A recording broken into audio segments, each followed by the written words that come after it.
12 ලෝක විනාශ වෙන පිපුදිනේ. ඕම් ඔය දිනේදී තමයි ලැම්බෝගිනි වර්ගයේ රේසින් කාර් 19ක් කොළඹ වරායට ගොඩ බෑනේ. කාගේ නමට? ලැම්බෝගිනි වර්ගයේ කාර් 19ක් ආවා. කාගේ නමට දාවේ? නාමල් රාජපක්ෂ. ඒ රේසින් කාර් 19 වටිනාකම කීයද?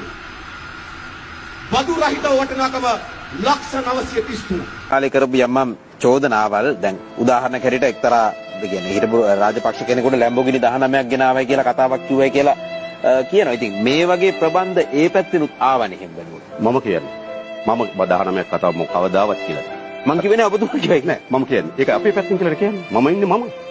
ඔබ ඒක වෙන කෙනෙක් ඇහුණා යගෙන් අහන්න. මම කියනකොට මම වගේ කියනවා. හොඳයි. මමත් මගේ පක්ෂයත් මෙතෙක් ඒක මේ කඳවුරු දෙකෙන් කොයි කඳවුරට හරිද? චෝදනාවක් එල්ල කරලා තිබෙනවා නම් විවේචනයක් එවල කළා තුන පරම සත්‍යය. හරිද? ඒ කිසි කරුණක් දෙගිඩියාම යුතු කරුණක් තමයි මම ඉදිරිපත් කළා නේද? ඒ කරුණක් පිළිබඳව මට චූටි හරි අවිශ්වාසයක් තියෙනවා මම කියලා නෑ.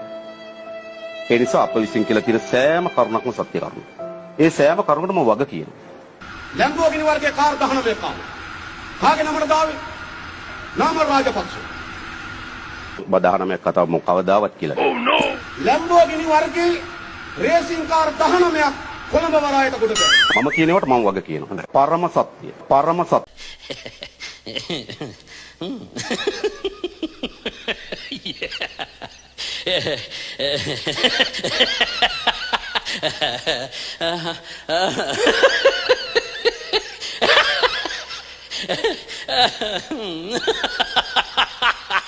Ha ha ha!